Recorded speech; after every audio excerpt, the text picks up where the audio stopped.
Matthew 10.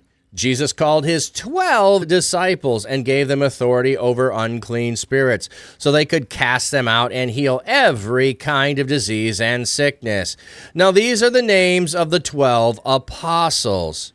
First, Simon, called Peter, and Andrew his brother, James son of Zebedee, and John his brother, Philip and Bartholomew, Thomas and Matthew the tax collector, James the son of Alphaeus and Thaddeus, Simon the zealot, and Judas Iscariot who betrayed him. Jesus sent out these 12, instructing them as follows.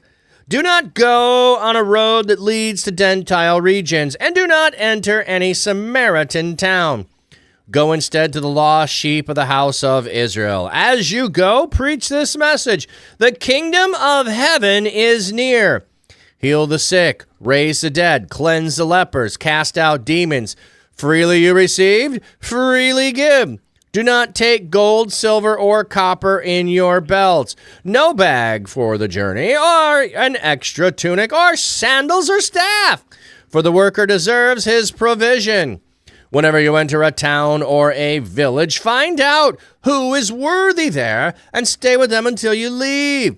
As you enter the house, greet those within it, and if, if the house is worthy, let your peace come on it. But if, it is not worthy, let your peace return to you. And if, if anyone will not welcome you or listen to your message, shake the dust off your feet as you leave that house or that town. I tell you the truth, it will be more bearable for the region of Sodom and Gomorrah on that day of judgment than for that town. I am sending you out like sheep surrounded by wolves. So be wise as serpents and innocent as doves. Beware of people, because they will hand you over to councils and flog you in their synagogues, and you will be brought before governors and kings because of me, as a witness to them and to the Gentiles. Whenever they hand you over for trial, do not worry how to speak or what to say, for what you should say will be given to you at that time. For it is not you speaking, but the Spirit of your Father speaking through you. Brother will hand over brother to death, and father his child will rise against parents and have them put to death. And you will be hated by me because of my name. But the one who endures to the end will be saved. Whenever they persecute you in one town, flee to another. I tell you the truth, you will not finish going through all the towns of Israel before the Son of Man comes. A disciple is not greater than his teacher, nor a slave greater than his master. It is enough for that disciple to become like his teacher, and the slave like his master. If, if they have called the head of the house Beelzebub, how much worse will they call the members of his household? Do not be afraid of them, for nothing is hidden that will not be revealed, and nothing is secret that will not be made known. What I say to you in the dark, tell in the light, and what I whisper in your ear, proclaim from the housetops. Do not be afraid of those who kill the body, but cannot kill the soul. Instead, fear the one who is able to destroy both soul and body to hell. Aren't 2 sparrows sold for a penny? Yet one of them falls to the ground apart from my Father's will, not one. Even all the hairs on your head are numbered, so do not be afraid. You are more valuable than many sparrows. Whoever then acknowledges me before people, I will acknowledge before my Father in heaven. But whoever denies me before people, I will deny him also before my Father in heaven. Do not think that I have come to bring peace to the earth. I have not come to bring peace, but a sword. For I have come to set a man against his father, a daughter against her mother, and a daughter-in-law against her mother-in-law. And a man's enemies will be the members of his household. Whoever loves father or mother more than me is not worthy of me, and whoever loves son or daughter more than me is not worthy of me. And whoever does not take up his cross and follow me is not worthy of me. Whoever finds his life will lose it, And whoever loses his life because of me will find it. Whoever receives you receives me, and whoever receives me receives the one who sent me. Whoever receives a prophet in the name of a prophet will receive a prophet's reward. Whoever receives a righteous person in the name of a righteous person will receive a righteous person's reward. And whoever gives only a cup of cold water to one of these little ones in the name of a disciple, I tell you the truth, will never lose his reward.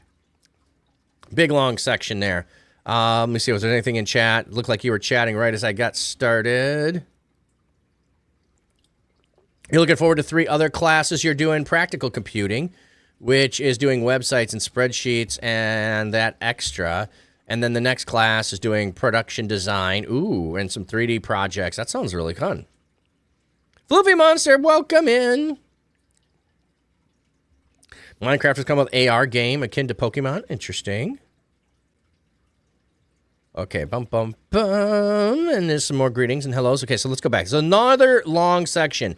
Matthew, is weaving this.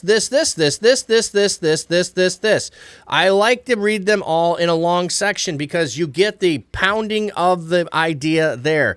Jesus has had authority. He has established his authority. Now he is calling to his disciples together. He's sending them out with the same authority. Everything I did and I have authority over, I give to you. You now can go and duplicate everything I have done. And we get the list of the 12 that are not only disciples, but are apostles, and he sends them out. Now, I like to spend time in looking at who they are. They represent the different branches of Jewish thinking. So we have Matthew, the tax collector. He's going to have thinking like the Herodians, which is let's collaborate with Rome. You have Simon the Zealot. Let's throw Rome, overthrow Rome by force. Like those two are not sitting down at the table together. There's no community gathering that they're going to be friendly and cordial. They're sitting at Jesus' table together. You have Peter, Andrew, James, and John, who are followers, who are fishermen. So they are from the Galilee region. There's a lot of Pharisees there. They're very likely, and often Peter is saying things that sound like the Pharisees' beliefs. So they're very like that. And you have a couple of followers who were followers of John, who was a Essene. And so we've got such a wide variety. The only group that we probably do not have is Sadducees in there as well. So, okay. So he's sending them out. So he just establishes all this authority. He tells them the harvest is plentiful, the workers are few. Pray for the Lord of the harvest to send out workers, and now he's sending them. He's sending them. And as you go, do everything that I did. He just did all these things. He healed the sick, he raised the dead, he cleansed lepers, he cast out demons. You've received it. How did they receive it? Because they watched it. It is a gift to them, so they do not need to hoard it. And don't take stuff along the way because you're going to be provided for. This is one of those most fascinating things, and I find it amazing, but I also find it is, are we supposed to do this today, or was this just for them? Is this a thing we're supposed to duplicate and send out missionaries with nothing? Is that what we're supposed to do? And maybe in some places it makes sense, but I don't know that's entirely what we should do. We don't live in a hospitality culture that would welcome people into our houses when we saw them. So maybe that doesn't work in my region of the world, but I still love the question of it. And then we have if a place is worthy, if there is a person that will welcome you in, then have your peace upon them. If there's nobody unworthy, if the town casts you out, then shake off the dust of your feet. Do not even take the dust of your feet with you. That is their territory, and it is going to shake it off. The uncleanness is not going to remain on you. And then it'll be more bearable. Like this comparison, don't read into it your thinking of what the problems of Sodom and Gomorrah are. Look at what was in context. Hospitality was in context here. There is no, and if they try to sexually violate you, then shake the dust of your feet off. No, if they are not hospitable to you, if they are not welcoming to you, if they do not receive the message that the kingdom of heaven is near. This is not, the kingdom of heaven will come after Jesus' resurrection. It's the kingdom of heaven is near. The truth of God coming down to be among us, that God has not forsaken us, God is here, is the message that they're bringing, and they're to be received. MC Wolfcat, welcome in. And then he warns them further. So he had some warnings of a couple of people that wanted to be disciples, and now we have some more warnings. I'm sending you out like sheep before wolves. So you need to be wise as serpents and innocent as dove. Why would we need to be wise as serpents? Okay, because the idea of the serpent is craftiness. So it can be used for good or bad. You can be crafty about things. You can be skilled in the way you choose to say things and do things. So you can slither your way out of circumstances. But in that, instead of like a serpent, you need to be innocent as doves. So do not be impure like the serpent. You need to have the same skill and wisdom as a serpent, but you need to remain innocent in the things that you do. So, for instance, my example would be the Hebrew midwives. I think they are skilled in avoiding Pharaoh's decree, and they are innocent because they are not taking lives. So they are innocent as doves and not carrying out the order of Pharaoh, and they are wise as serpents in their ability to deceive and to not carry out what Pharaoh had commanded. So just an example there of how you would carry that out. And then a even further warning, like this may not happen in this time, but this is a future warning. You're going to be handed over to councils, to synagogues, you're going to be flogged, you're going to be governors, you're going to be witnesses before the Gentiles. He told them, don't go to Gentiles. This is only go to the lost sheep. So don't go to the Samaritans, don't go to Gentiles. At this time, he's going there first. Later on, when he gives them you will be my witnesses everywhere, you are to go into all the world, Judea, Samaria. Then you go, but right now it's not to go to them. You'll be handed over to trial. Don't worry about what you say. It'll be so bad that brother will hand over brother, father their children, children against their parents. It will be persecution, and you're going to be fleeing from it. And why? Because no disciple is greater than their master. No teacher or they're greater than their teacher, nor slave greater than their master. If they're going to persecute the master, they're going to do this. If they call me Beelzebub, just think about what they're going to call you. It's a good thing to be reminded of whenever you are trying to be a Twitch streamer and be Christian forward, whether you're a Christian first or just a streamer who is Christian and you're going to talk about your faith, you're going to share your faith, you're going to lead with it or bring it into the conversation. The trolls are going to troll. And you post VODs and they're going to troll your VODs. It's going to come against you. It's going to come against you. Alrighty, you're going to waddle to bed. All right, thank you for lurking. Have a wonderful day. Get some rest. 1 year, 14 hours, or 14 days and 1 hour, Miss Duck Jada. Thank you for the followage. So do not be afraid of them, for the hidden things will be seen. So no matter what they do, don't worry that they will not be found out. They are going to be found out. And you know what? You're worth more than sparrows, okay?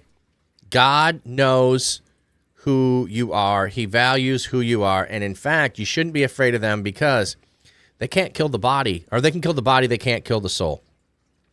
They can't condemn you to hell. They can't condemn you to eternity. They don't have that kind of power. They're going to come against your physical body, but they cannot judge your eternity. So stay faithful to the end. That is the call here, to stay faithful to the end.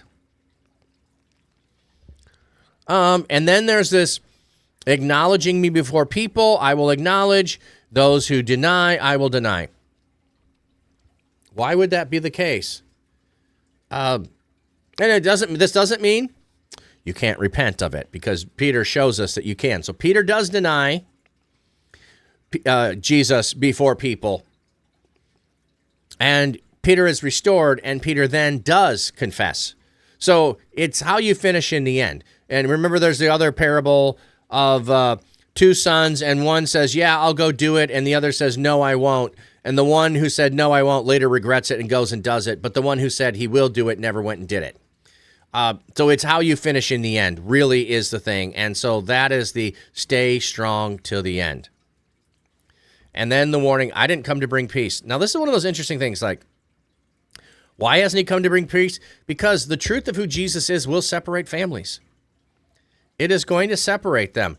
You are going to have someone in your family that is not going to be faithful to Jesus. How do I know this? Because the people in Israel had people that were not faithful to God. They have people who do not believe, who do not follow, who go their own way, who are selfish or have other motivations, and they don't. So don't think that just because you follow Jesus, your life will be easy. Like that, like the prosperity gospel is disproven, again, in some of these passages like this. You know, you are not going to be better because you are a Christian than someone who's not. You're going to have people in your family who are going to turn against you. That's life. Whoever loves father and mother more than me is not worthy of me. And whoever loves son or daughter more than me is not worthy of me. And whoever does not take up the cross and follow me is not worthy of me. So this is by comparison. Let me see what they have on the take up the cross. Okay, according to Plutarch, every criminal who was executed carries his own cross. Jesus speaking figuratively here in the context of rejection.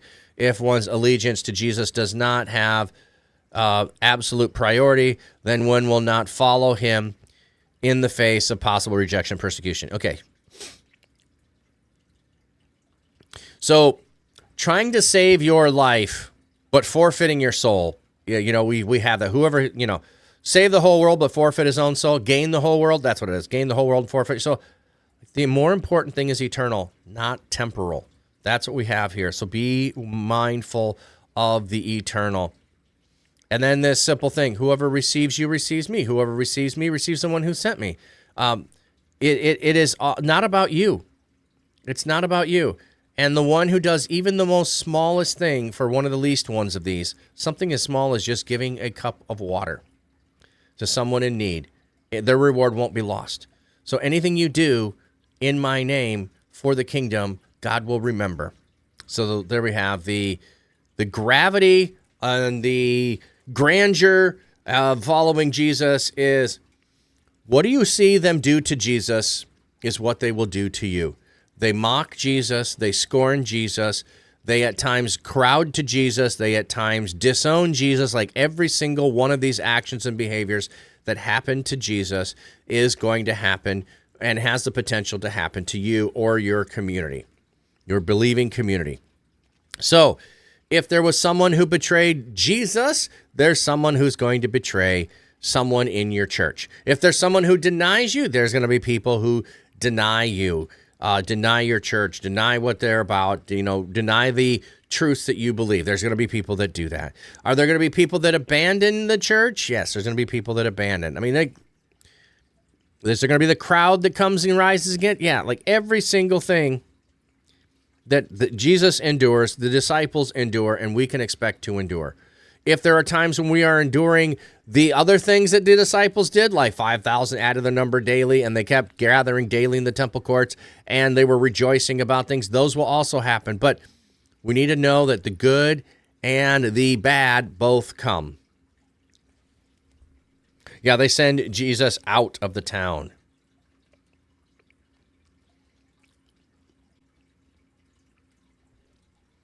So telling us we will never lose our reward.